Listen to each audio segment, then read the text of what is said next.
قال رب إني ظلمت نفسي فاغفر لي Alhamdulillah, segala puja dan puji hanya milik Allah subhanahu wa ta'ala. Salat dan juga salam kita hadiahkan kepada Rasul kita Nabi besar Muhammad sallallahu alaihi wa ala alihi wasallam. Ma'asyiral muslimin wal muslimat rahimani wa rahimakumullah.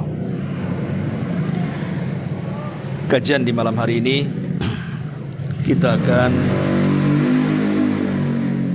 membahas sebuah ayat dalam Al-Quranul Karim, tepatnya pada surah At-Taubah ayat 40.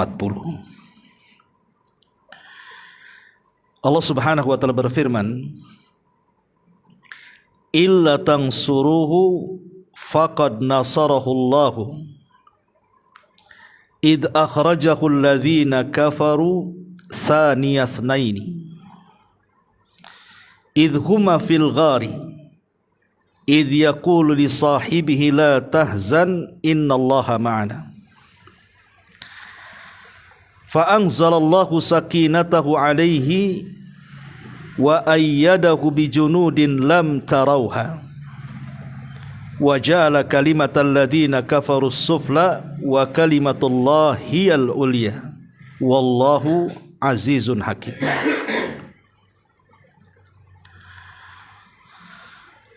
Di sini Allah mengatakan illa tansuruhu, kecuali kalian memberikan pertolongan kepadanya. Faqad nasarahullah, tapi sungguh Allah telah menolongnya. Idh akhrajahu alladhina kafaru, saat orang-orang kafir mengusirnya. Thaniyasnaini, satu di antara dua kawan yang baik. Idhuma fil ghar, ketika keduanya berada dalam gua. Idh yaqulu li sahibihi, ketika dia berkata kepada temannya, la tahzan, jangan sedih.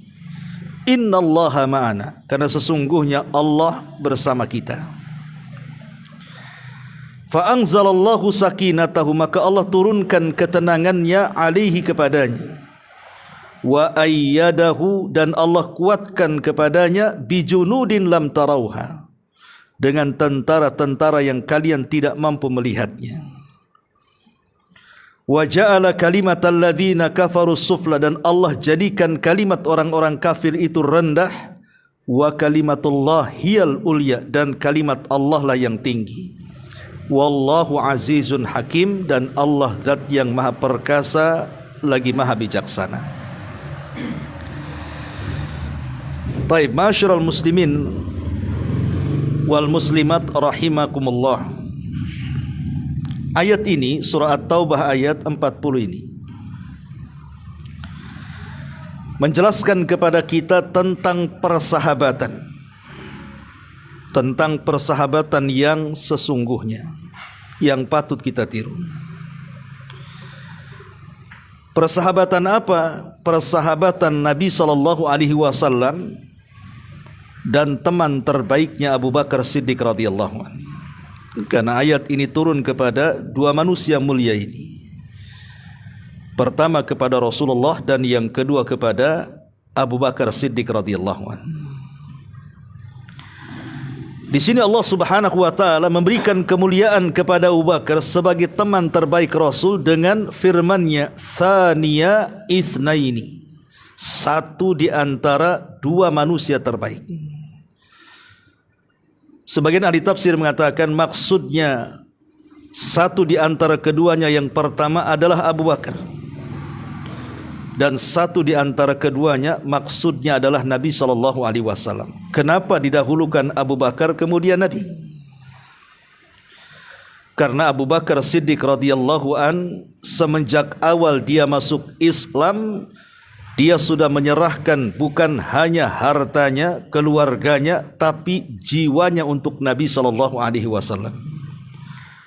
Makanya Allah sebutkan Abu Bakar dulu kemudian Nabi, dan tidak ada sahabat seperti Abu Bakar.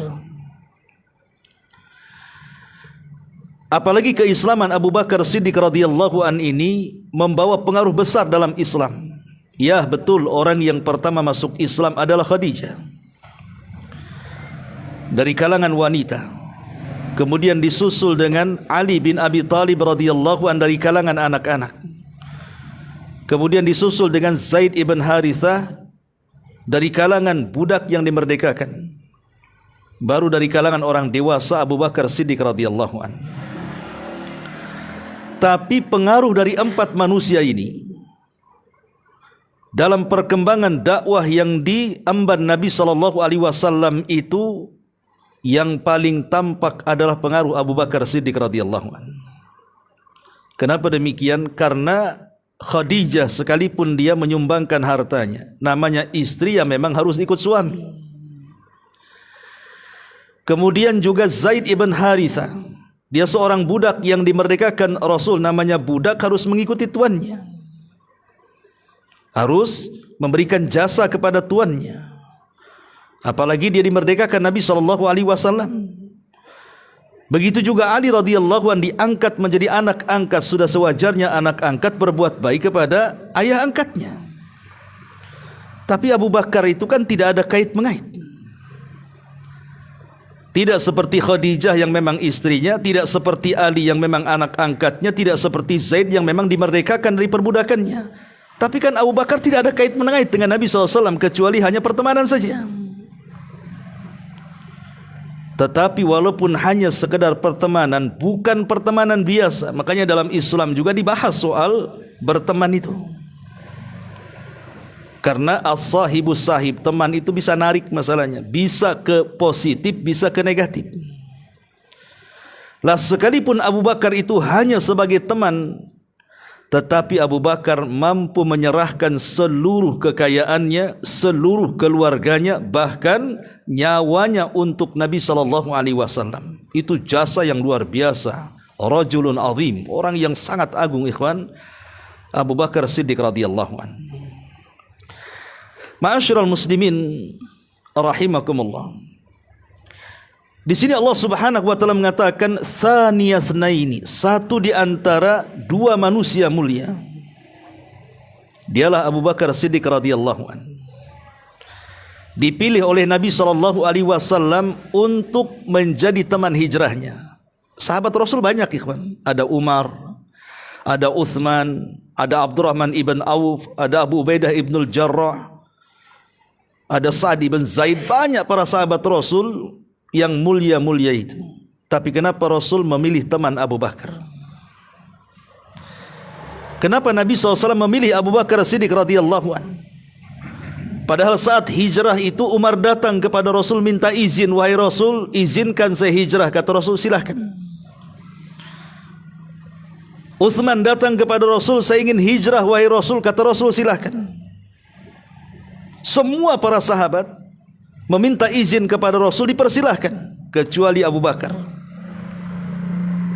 Kata Nabi SAW, tunggu sampai ada perintah Allah kepadaku, katanya. Kenapa Rasul menahan Abu Bakar? Karena Nabi SAW tahu tidak ada yang merasa aman bagi Nabi melebihi Abu Bakar. Bagaimana dengan Ali radhiyallahu an? Ali juga ditahan oleh Nabi SAW, tapi ditahannya Ali tidak seperti ditahannya Abu Bakar. Karena kenapa Rasul menahan Ali untuk berangkat hijrah? Sebab ada tanggungan yang harus disampaikan kepada orang-orang musyrik, di mana Rasul itu rumah Khadijah sebagai tempat penitipan barang. Apabila orang-orang musyrik ini takut mereka itu rumahnya dirampok, rumahnya dicuri, dan ada barang-barang berharga, sementara mereka harus pergi menuju Yaman atau Syam dalam rangka berniaga, maka tidak ada yang dipercaya satu kota Mekah untuk menitip barang itu kecuali rumah Khadijah. Itulah bank Islam pertama dalam Islam, rumah Khadijah, tempat penitipan barang. Walaupun Nabi SAW itu dihujat, dibenci, dan dikata-katai dengan macam-macam kata-kata, tetapi soal muamalah tidak ada yang sanggup menandingi Rasul. Tetap saja mereka kalau pergi menitip barang kepada Nabi, walaupun tidak masuk Islam. Anehnya tuh, enak di lu tak enak di gua bahasanya. Kan gitu ya. Ya. Lah dengan sebab itulah Nabi SAW meminta Ali radhiyallahu an, jangan pergi sampai kau kembalikan amanah-amanah ini kepada orang yang berhak menerimanya. Setelah semua amanah sampai kepada mereka, baru kau hijrah. Jadi beda penahanan Rasul kepada Ali dan beda penahanan Rasul kepada Abu Bakar. Karena Abu Bakar itu ditahan, Rasul tahu tidak ada sahabat yang bisa mengamankan dirinya melebihi Abu Bakar Siddiq radhiyallahu anhu, karena Abu Bakar bisa berkorban segala-galanya. Bahkan pengorbanan Abu Bakar Siddiq radhiyallahu anhu terbukti seluruh keluarganya terlibat dalam perjalanan hijrah. Baik anak perempuannya, siapa? Asma bintu Abi Bakar. Selama 3 hari dia sedang hamil. Berjalan dari Mekah menuju Gua Thur, perjalanan 5 km, membawa makanan untuk Rasul dan Abu Bakar setiap malam karena takut ketahuan. Wanita pemberani Asma bintu Abi Bakar.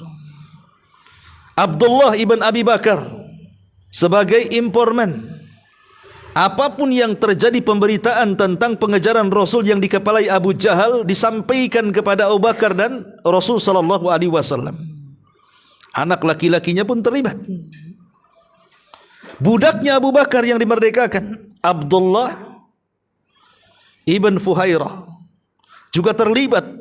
Disuruh untuk membawa kambing sebanyak-banyaknya untuk menghapus jejak langkah kaki Nabi dan jejak langkah kaki Abu Bakar. Sebab di zaman itu kan banyak padang pasir. Kalau melewati padang pasir tampaklah bekas telapak kakinya. Nanti ketahuan kemana arahnya. Supaya menghilangkan bekas-bekas telapak kaki itu dihapus dengan sandal-sandal kambing tuh. Kambingnya banyak tuh. Jadi setiap Abu Bakar jalan ke dinda bersama Rasul, kambing ikut di belakangnya itu. Kan terhapus dari bekas-bekasnya kan. Jadi orang tidak akan sanggup meneliti kemana perjalanan Rasul saat hijrah, karena semua kaki kambing itu masalahnya. Nah, ini kan taktik yang luar biasa saat hijrah kan, sampai sedemikian matangnya tuh. Belum lagi kemudian kawan Abu Bakar namanya Abdullah ibn Uraikid. Walaupun ada yang mengatakan dia Yahudi, ada yang mengatakan dia musyrik, tapi dipercaya untuk menjadi penunjuk jalan. Walaupun upahnya tidak sebesar upah kepala Abu Bakar dan Rasul yang dihadiahi oleh Abu Jahal, di mana masing-masing kepala diberikan 100 ekor unta. Siapa yang bisa menangkap keduanya? Satu orang 100 ekor unta. Berarti 200 ekor unta kan. Kalau Abdullah ibn Uraikid mau berkhianat, dia bisa mendapatkan unta banyak. Tapi dia lebih percaya kepada Rasul dan Abu Bakar. Dia lebih memilih upah yang kecil tapi memegang amanah walaupun di atas kesyirikannya. Jadi tidak semua orang kafir juga jahat kan itu. Ada yang baik juga secara muamalah maksudnya. Tapi sebaliknya tidak semua muslim pun baik dalam bermuamalah. Banyak juga yang curang dalam dagang, yang tidak mau bayar hutang, ya gini ya. Banyak juga yang muamalahnya itu suka ghibah, suka namimah, macam-macam. Itu tergantung pengamalan ia terhadap Islam. Karena Islam itu sudah mengajarkan kebaikan semuanya. Kalau diamalkan semua baik. Ya. Lihat bagaimana Abu Bakar Siddiq radhiyallahu anhu dikatakan thaniya tsnaini idhuma fil ghar, ketika keduanya berada dalam gua. Jadi maksudnya Nabi SAW menghendaki Abu Bakar sebagai teman dia, bukan hanya sebelum Islam. Dia sudah berteman dia. Rasul dan Abu Bakar itu dalam berniaga. Ketika Nabi SAW datang menemui Rasul menemui Abu Bakar dan mengatakan, masuklah Islam wahai Abu Bakar. Abu Bakar tidak pernah berpikir, tidak mengatakan nanti saya pikirkan dulu, besok saja, tunggu dulu, tidak ada. Ketika ditawarkan Islam langsung asyhadu alla ilaha illallah wa asyhadu anna Muhammadar Rasulullah. Satu-satunya sahabat yang masuk Islam tidak ada keraguan itu cuma Abu Bakar. Yang lain masih nunggu dulu, nanti dulu, mikir dulu, betulkah dia nabi atau bukan. Masih banyak pikiran yang lain itu. Abu Bakar tidak. Langsung sami'na wa ata'na. Ya. Makanya Nabi SAW memilih Abu Bakar itu Karena Abu Bakar itu memiliki hati yang sangat jernih. Apa sih keunggulan Abu Bakar dibandingkan sahabat yang lainnya? Ulama mengatakan bima waqara fi qalbi. Karena Abu Bakar punya amalan hati yang tidak dimiliki siapapun sahabat yang lainnya. Dia punya amalan hati yang luar biasa. Mudah membenarkan apapun yang dikatakan Nabi. Dan dia tidak pernah membantah ucapan Nabi. Bahkan apapun yang dikatakan Nabi, itulah keputusannya. Saat Hudaybiyah, umrah Hudaybiyah, ya, itu kan tidak bisa masuk di umrah perdana itu. Ketika masuk ke tanah haram saja orang-orang musyrik sudah menghunus pedangnya. Tentu Rasul tidak mau perang, karena perang di tanah haram tidak boleh. Rasulullah yang menjelaskan, kami datang untuk umrah bukan untuk perang, katanya. Akhirnya kemudian terjadilah diskusi antara Rasul dan para sahabat dengan para pembesar orang-orang Quraisy, dan diakhiri dengan perjanjian yang merugikan kaum muslimin 100%. Namanya perjanjian Hudaybiyah. Karena Rasulullah SAW sudah pakai kain ihram, sudah niat untuk umrah, otomatis kalau orang sudah pakai kain ihram tidak boleh ditanggalkan dengan mengganti pakaian yang lain sampai diselesaikan umrahnya.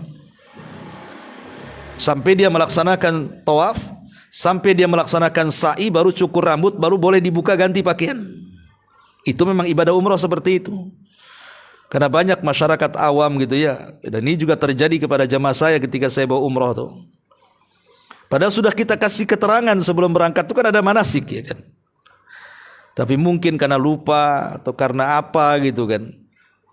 Yang jelas karena kejahilan lah. Habis tawaf, ya, kemudian sa'i, belum cukur rambut, itu sudah dibuka kain ihramnya. Padahal kan tidak boleh, cukur rambut dulu baru buka kain ihram kan, itu pakai pakaian biasa. Ya. Lah Nabi SAW ini sudah niat di miqat untuk umrah, otomatis sudah diselesaikan kan. Sementara dia tidak bisa masuk karena dihadang, bahkan diancam perang. Terakhir kemudian berdamai dengan tercetusnya bulir-bulir kesepakatan damai yang disebut dengan perjanjian Hudaybiyah itu. Maka Rasulullah SAW kemudian mengatakan, karena kita tidak bisa melakukan umrah perdana ini untuk menghalalkan kalian supaya bisa menanggalkan kain ihram, botaklah kepala kalian, atau ya cukurlah kepala kalian. Semua sahabat tidak mau, karena merasa kita direndahkan kaum muslimin, terutama Umar. Dia enggak mau membotakin kepalanya, maunya perang-perangan gitu. Itulah Umar katanya kan. Akhirnya Umar ini datang kepada Abu Bakar dan mengatakan, wahai Abu Bakar, lihat keputusan ini merugikan kita. Kita direndahkan, kita ini agama yang hak, kita agama yang tinggi, kita harus menang. Tapi Abu Bakar mengatakan, keputusanku adalah keputusan Nabi. Itulah Abu Bakar Siddiq radhiyallahu anhu. Keputusanku adalah keputusan Nabi. Kata Nabi, cukur-cukur, selesai. Ya. Itu tidak terlahir kecuali karena kejernihan tuh. Ya. Makanya ketika Nabi SAW sedang hijrah dan akan hijrah, maka Rasul menahan Abu Bakar, karena ketika Jibril sudah memberitahu bahwa dia terancam nyawanya, sampai turun surah Al-Anfal, wa idh yamkuru bika alladhina kafaru liyuthbituka aw yaqtuluka aw yukhrijuka wa yamkuruna wa yamkurullah wallahu khairul makirin. Bahwa Jibril memberitahukan mereka akan mengusirmu, mereka akan membunuhmu, mereka akan memenjarakan kamu, mereka sedang membuat makar, tapi tetaplah Allah punya makar dan sebaik-baik makarnya Allah Subhanahu wa taala. Rasul sudah tahu tuh bahwa mereka akan menyakitinya. Makanya siang-siang bolong dia datang kepada Abu Bakar. Ketika itu di rumahnya masih ada dua putrinya, Asma dan Aisyah. Kata Rasul, ya Abu Bakar, bisa enggak dua putrimu itu pergi dulu, ini penting masalahnya. Kata Abu Bakar, ya Rasulullah, kedua putriku bisa dipercaya, bicara saja. Lihat, kedua putriku bisa dipercaya, menunjukkan apa, keluarga Abu Bakar itu keluarga amanah ya, keluarga yang memang betul-betul memegang syarat Islam, mengikuti apapun ajakan Nabi SAW. Akhirnya kemudian Rasul mengatakan, ya Abu Bakarin, innallaha qad adzina li lil hijrah. Wahai Abu Bakar, Allah sudah izinkan kita hijrah. Kata Abu Bakar, as-suhbatu suhbatu ya Rasulullah. Ya. Ma'asyiral muslimin yang dimuliakan Allah Subhanahu wa taala. Makanya di sini Allah mengatakan tsaniyasnaini, dia adalah orang pertama dari kedua. Nabi SAW ketika berangkat bersama Nabi SAW, maka Abu Bakar sudah mempersiapkan 3 unta dengan semua perbekalannya, dan itu semua uang Abu Bakar yang dihabiskannya. 1 unta yang namanya Qaswa, itu unta untuk Nabi, unta terbaik. Makanya setelah Rasul hijrah ke Madinah, unta itu dibawa terus sampai meninggal. Namanya Qaswa, untanya Nabi itu. Ya. Itu pemberian Abu Bakar saat hijrah tuh. Kemudian yang kedua, unta untuk dirinya sendiri. Dan yang ketiga, unta untuk penunjuk jalannya Abdullah ibn Uraikid tadi. Berjalanlah kemudian 3 manusia ini. Tapi strategis hijrah itu sudah dipikirkan secara matang. Mereka tidak langsung berangkat ke Madinah, tapi masih sembunyi di Mekah. Sembunyi di Gua Thur. Kenapa disebut Thur? Ada yang mengatakan karena bentuk guanya itu menyerupai sapi, tingginya itu, ya. Jadi memanjang segini gitu ya. Maka disebut Gua Thur. Thur itu artinya sapi, ya. Jadi menyerupai bentuk sapi guanya itu. Nah, disitulah Nabi SAW berdiam diri selama 3 hari bersama Abu Bakar. Allah katakan, tsaniyasnaini idhuma fil ghar. Dia adalah satu di antara orang kedua ketika berada dalam gua. Gua apa? Gua Thur. Di Bukit Thur sana. Nanti kalau umroh antum tahulah Gua Thur itu. Nanti ada dikasih tahu tuh sama ketika tur itu. Jadi ketika Abu Bakar Siddiq radhiyallahu anhu masuk ke dalam gua, Abu Bakar melarang Rasul jangan masuk duluan. Karena dikhawatirkan namanya gua asing, bisa saja ada ular, bisa saja ada kalajengking, bisa saja ada binatang-binatang berbisa yang menyakitkan. Maka demi keselamatan jiwa Rasul, Abu Bakar masuk duluan ke dalam gua, membersihkan semua lubang-lubang tuh. Sekira dirasa aman, maka kemudian Abu Bakar menyuruh Rasul untuk masuk, kemudian beristirahat dalam gua itu. Lah saat beristirahat, karena namanya gua itu kecil, lain dengan Al-Kahfi. Ashabul Kahfi itu disebut Al-Kahfi itu karena panjang besar kan itu ya. Kalau gua itu disebut Al-Ghar. Ghar itu ya kecil, lubang bahasa kitanya, ya. Jadi karena sempit, maka Nabi SAW ketika tidur oleh Abu Bakar disediakan pahanya sebagai bantalnya. Ini bentuk kecintaan Abu Bakar kepada Rasul. Dijadikan bantalnya Rasul itu paha dia. Rupanya tidak sadar ada beberapa lubang yang belum ditutup dia, dan dia khawatir dalam lubang itu ada binatang-binatang beracun, binatang-binatang berbisa, binatang-binatang yang akan menyakiti. Maka saat Rasul tertidur, maka jari, jemari tangan dan kaki langsung diletakkan di lubang-lubang yang lupa disumpel itu. Rupanya dari sekian lubang itu ada kalajengkingnya dan menyengat Abu Bakar, ya. Padahal Abu Bakar sudah berusaha tuh menutup semua lubang-lubang itu, tapi memang Allah takdirkan rupanya ada beberapa lubang belum ditutup. Jadi tutup sama jempol kakinya, yang ini jempol kakinya, yang ini dengan jari-jari tangannya. Rupanya adalah satu kalajengking keluar menyengat kaki Abu Bakar Siddiq radhiyallahu anhu. Bayangkan disengat kalajengking. Kalau antum enggak yakin, cobalah disengat. Gimana rasanya? Ya. Itu kan berbisa, ikhwatu fiddin. Abu Bakar takut teriak karena takut membangunkan Rasul. Tapi dia yang namanya orang demam pasti gemetar, ikhwan. Apalagi merasakan sakit. Rasul SAW terbangun dalam tidurnya langsung, kemudian bangkit dan paham bahwa Abu Bakar ini terkena sengatan kalajengking. Maka Rasul pun langsung meludahi bekas letak gigitannya. Terjadilah mukjizat di sini. Langsung sembuh Abu Bakar. Karena ludah Rasul berkah. Udah antum mau 1 ember pun ya nggak akan sembuh tuh gigitan kalajengking itu. Tetap juga harus bawa ke dokter kan. Gitu. Tetapi ikhwatu fiddin, di sini ada pelajaran hebat. Ketika Abu Bakar masuk ke gua dan menyempel semua lubang-lubang yang bisa menyakitkan Nabi SAW, Rasul itu adalah orang yang tidak pernah melupakan kebaikan orang. Itulah yang disebut dengan akhlak wafa namanya. Dalam Islam itu ada akhlak wafa. Wafa itu artinya membalas budi orang yang berbuat baik kepadanya berlipat kali dari budi baiknya. Kalau antum tolong saya, umpamanya saya ini perlu makan gitu ya, ditolong diberikanlah nasi padang 1 bungkus, maka besok saya ambil 10 bungkus, ambil. Nah, gitu. Itu namanya wafa. Wafa itu dia akan membalas kebaikan orang berlipat ganda dari kebaikannya. Itulah akhlak Nabi. Jadi Nabi SAW itu karena kebaikan Abu Bakar saat menyumpel semua lubang-lubang dalam gua itu, saat detik-detik wafatnya, saat sakitnya Nabi SAW, sahabat berkumpul di Masjid Nabawi itu, detik-detik wafatnya Nabi itu. Ya. Kemudian Rasul berkhutbah, dan itu khutbah terakhir, karena habis itu Rasul nggak berkhutbah lagi, meninggal. Saat berkhutbah, ada kata-kata khutbah yang membuat sedih Abu Bakar. Apa kata-kata khutbah? Innallaha yukhayyiruni baina dunya wa baina ma indallah. Innallaha yukhayyiru abdan. Innallaha yukhayyiru abdan baina dunya wa baina indallah. Sesungguhnya Allah telah memilih seorang hamba antara tetap hidup di dunia ataukah memilih hidup di sisi Allah Subhanahu wa taala. Antara mati dan hidup. Semua sahabat tidak paham karena Rasul menggunakan bahasa umum.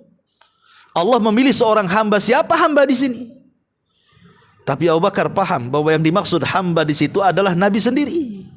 Maka Abu Bakar menangis. Sambil dia mengatakan, fadainaka ya Rasulullah bi amwalina. Fadainaka ya Rasulullah bi ahlina. Fadainaka ya Rasulullah bi auladina wa bi nafsina. Ya Rasulullah, kami tebus dirimu dengan harta-harta kami, kami tebus dirimu dengan keluarga kami tebus dirimu dengan anak-anak kami, bahkan dengan jiwa kami, asal engkau jangan meninggalkan kami. Gitu. Abu Bakar paham dengan khutbah itu. Sahabat tidak paham. Karena tidak pahamnya merasa Abu Bakar su'ul adab, buruk akhlaknya kepada Rasul. Orang lagi ngomong dipotong, kan Rasul lagi ceramah tuh. Tahu-tahu dipotong oleh Abu Bakar dengan tangisan dan mengatakan kalimat seperti itu. Ya sontak saja para sahabat memandang Abu Bakar dan mengatakan, lima qata'ta kalaman Nabi. Abu Bakar, kenapa kau potong ucapan orang? Biarkan dia bicara, katanya. Tapi Nabi SAW ketika semua sahabat menyalahkan Abu Bakar, Rasul membela Abu Bakar. Teringat dengan kisah gua. Rasul teringat dengan kisah gua. Bagaimana Abu Bakar itu menyumpel semua lubang-lubang yang ada di gua itu supaya jangan ada satu ular kalajengking atau binatang berbisa yang menyakiti Rasul. Maka teringat dengan jasa Abu Bakar di gua itu. Apa kata Rasulullah di hadapan para sahabatnya? Semua pintu-pintu masjid ini tertutup untuk kalian, kecuali pintunya Abu Bakar. Dia terbuka untuknya. Semua pintu masjid tertutup untuk kalian kecuali Abu Bakar, terbuka bagi dia. Karena dia dulu sudah menutup pintu lubang-lubang dalam gua. Sekarang terbalik. Kata Rasul, kalian tertutup pintunya di masjid ini kecuali Abu Bakar.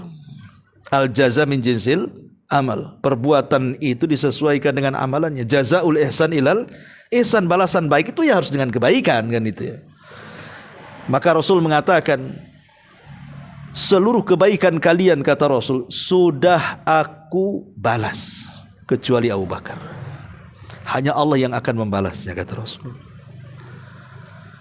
Dan tidak ada manusia yang lebih aman bagiku, kata Rasul, melebihi Abu Bakar, melebihi keluarga Abu Bakar, melebihi harta Abu Bakar.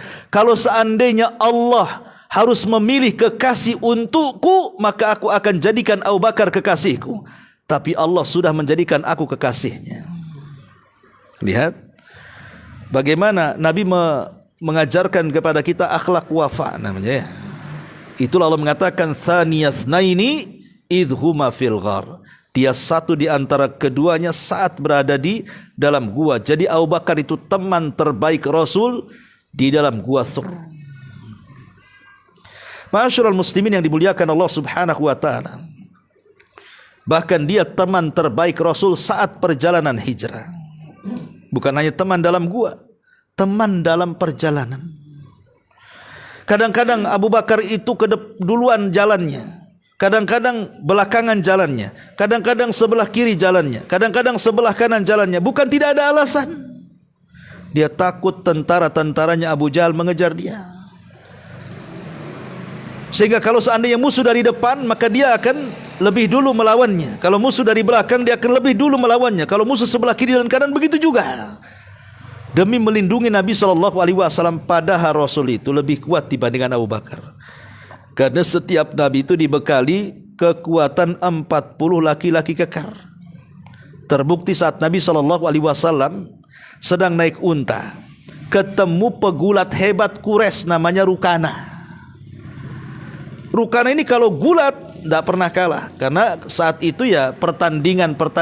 Kalau sekarang kan macam-macam, ada bolanya, ada tenisnya, ada macam-macamnya ya. Kalau dulu itu ya pertandingan ya gulat itu. Jadi pertandingan fisik kalau zaman dulu itu, tinju lah kalau zaman sekarang, atau boxing gitu ya. Lah Rukana ini kalau bergulat tidak pernah kalah.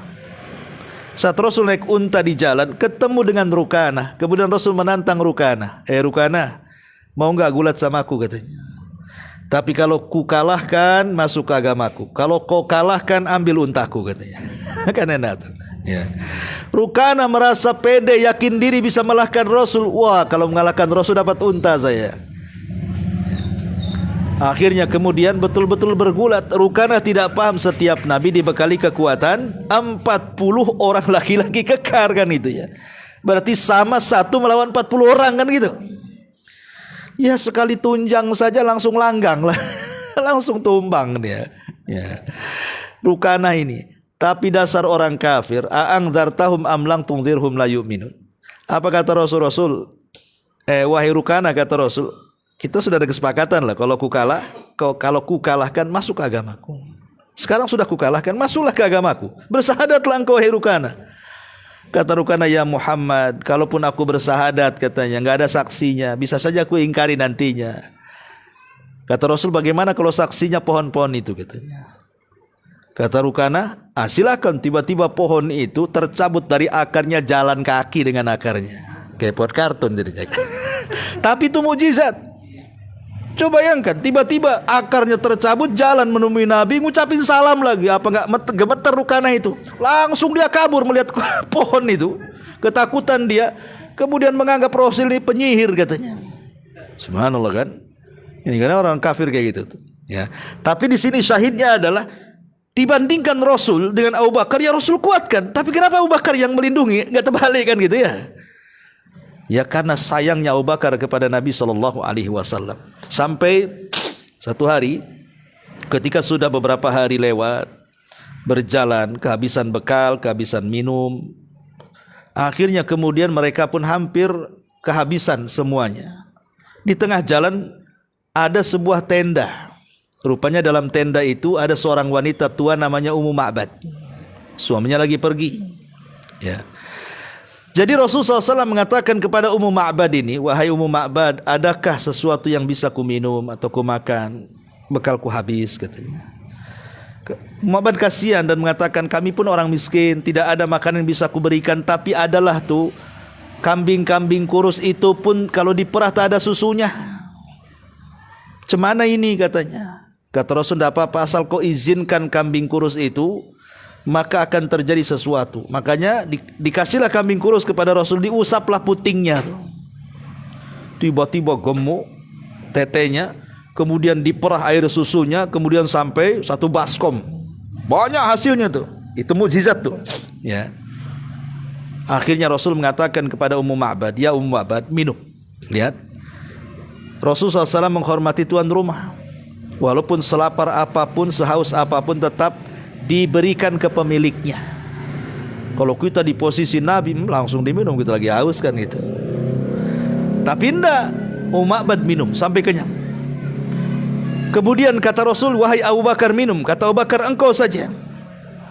Kata Rasul, wahai Abu Bakar minum. Kata Abu Bakar, engkau saja. Tetap Abu Bakar enggak mau. Sampai Rasul minum. Padahal kedua-duanya sedang haus. kecintaan Abu Bakar kepada Rasul. Akhirnya apa? Rasul pun minum dan minum sampai dia kenyang. Apa kata Abu Bakar? Inni ra'aitu an-nabiyya sallallahu alaihi wasallam yashrab thumma yashrab thumma yashrab hatta rawaitu. Kata Abu Bakar Siddiq, minum lagi, kemudian minum lagi sampai hilang hausku katanya. Siapa yang minum, siapa yang hilang hausnya coba? Rasul yang minum, Abu Bakar yang hilang hausnya.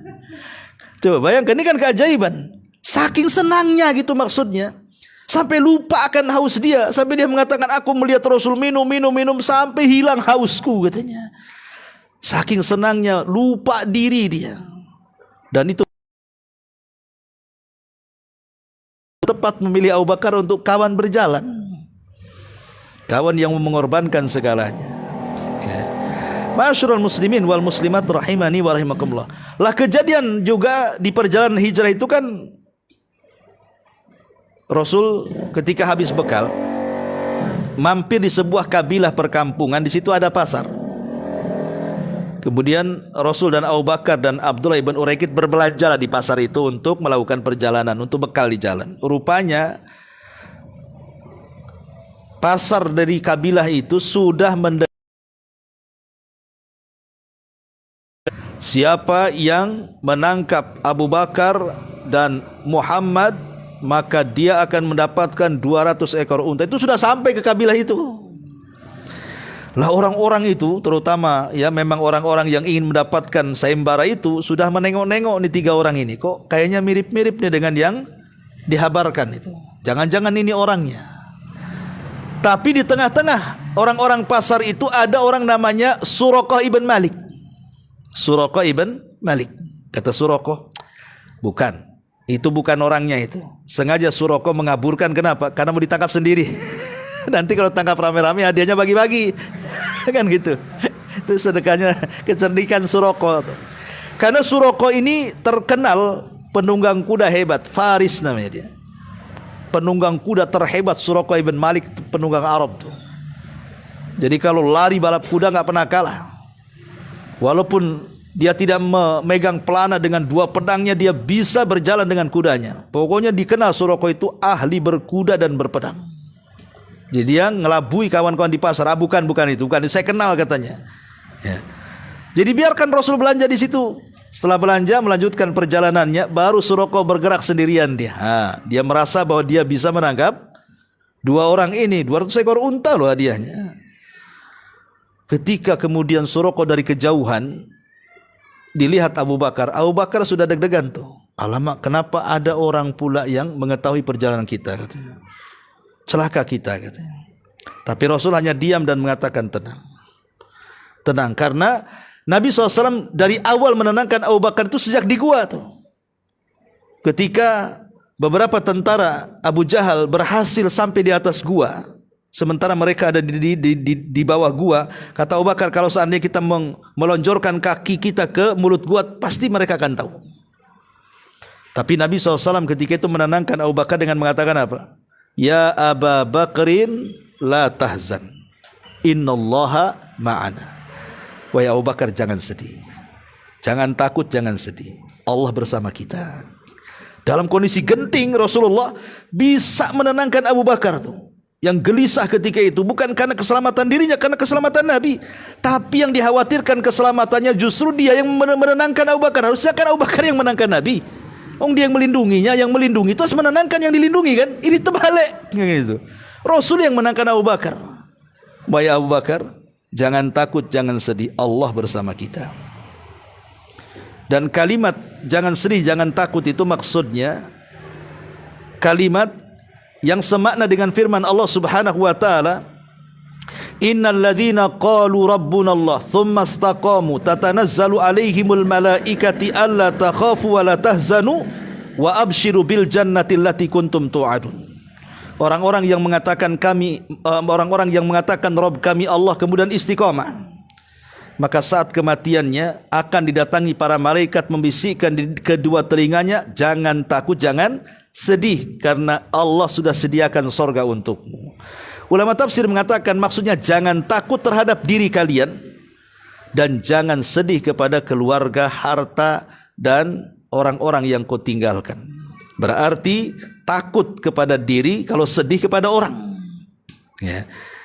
Jadi seolah-olah Nabi kita atau saya dan kamu pasti akan selamat. Dan jangan sedih, khusus kepada Abu Bakar. Maksudnya, mungkin kamu menemani aku, kata Rasul, engkau tinggalkan keluargamu, engkau tinggalkan anakmu, engkau tinggalkan hartamu. Tenang, semua akan ada balasannya. Jangan sedih. Termasuk jangan takut dengan musuh. Enggak usah sedih katanya.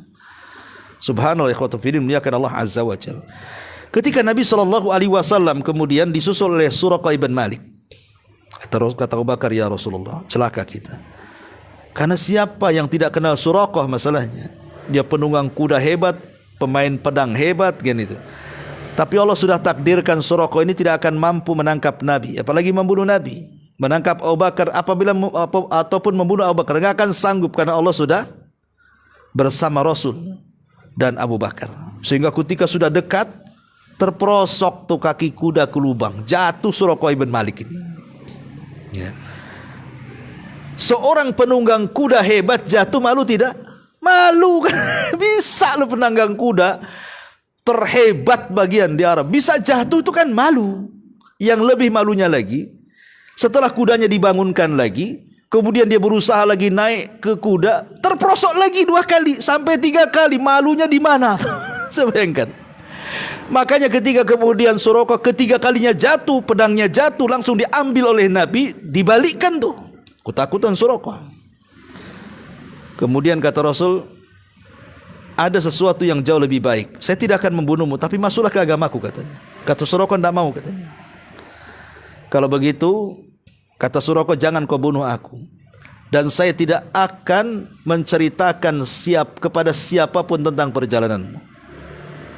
Kata Nabi, masuk Islamlah wahai Suraqah. Nanti akan dipakaikan ke badanmu selendang-selendang, baju-baju, ya, kebesaran Persia kepadamu, katanya. Bayangkan Rasulullah menjanjikan sesuatu yang mustahil. Seolah-olah kalau kita katakan, hei Muhammad, kok aja dikejar-kejar, bicara Persia pula ditundukkan, gitu bahasanya kan. Kok ini dikejar-kejar mau dibunuh? Kan itu. Tentaramu tak banyak. Nih Persia ini negara paling besar di zaman itu, Amerikanya di zaman itu. Karena dia lebih luas dibandingkan Romawi. Ya Persia ini kan. Sementara Rasul aja belum punya negara, kok cerita Persia. Ya. Tapi tentu Rasul itu bicara bukan dengan hawa nafsunya. Itu sudah prediksi yang Allah wahyukan kepadanya, kan begitu. Tapi tetap saja Suraqah tidak mau masuk Islam karena kan dikiranya dongeng, kan gitu ya. Tetapi Suraqah pun tetap dia tidak mau masuk Islam dan akan menjamin keamanan.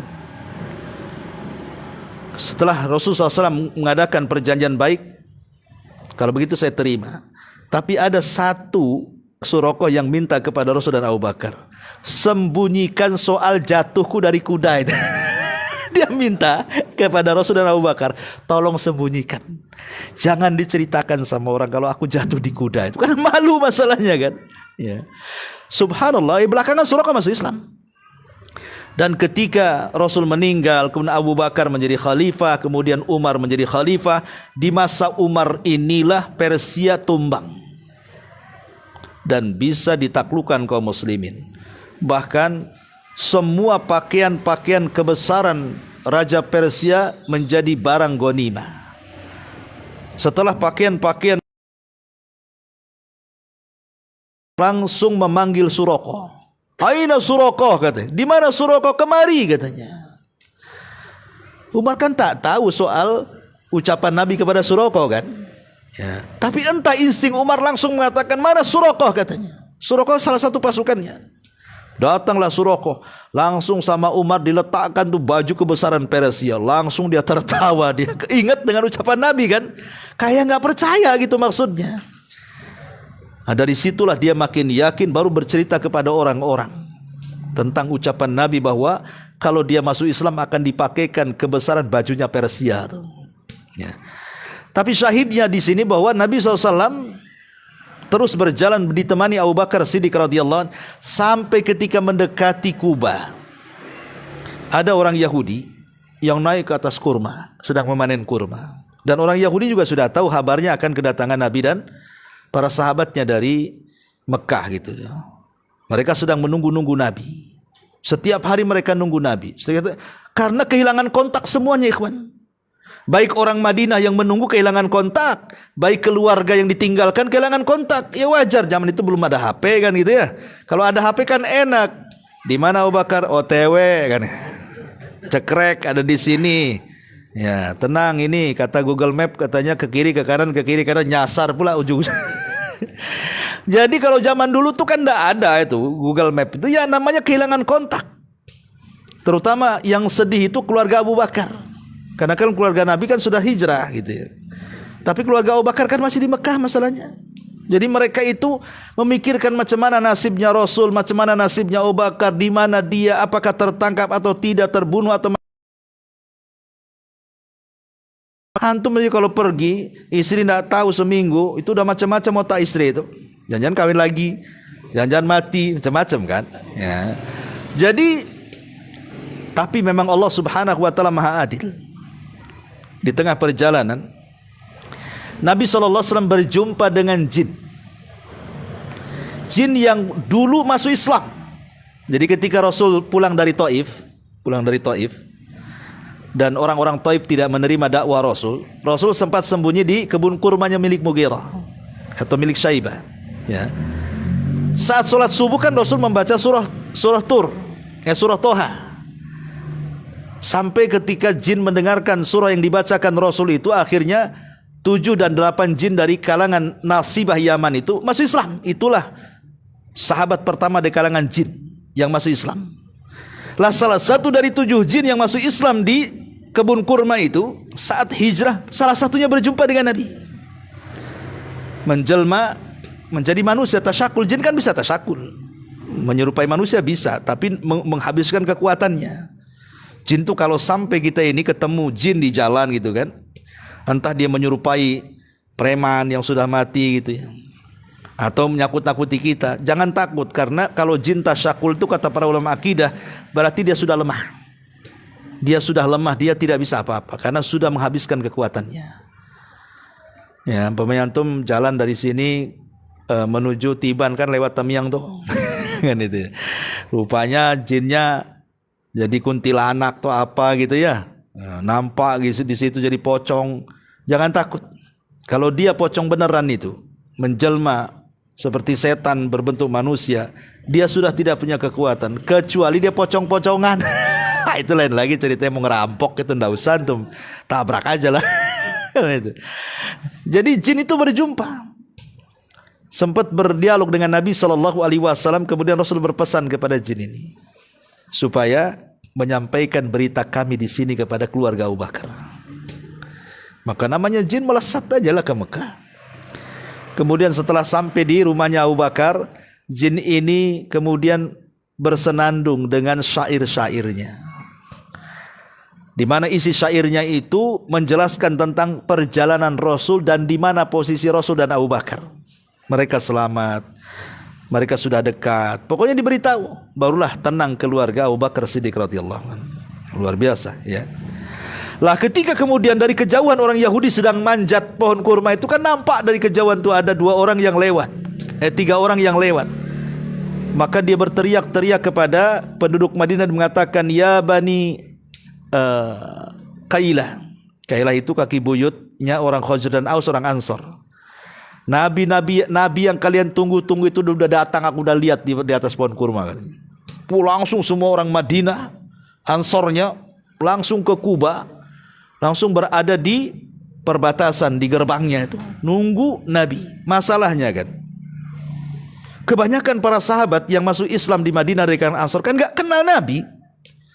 Yang kenal Nabi itu yang berbaiat Aqabah pertama dan kedua itu pun kan gak banyak jumlahnya. Sehingga apalagi ketika itu kan Abu Bakar Siddiq radhiyallahu an turun dari unta kemudian berjalan berdua.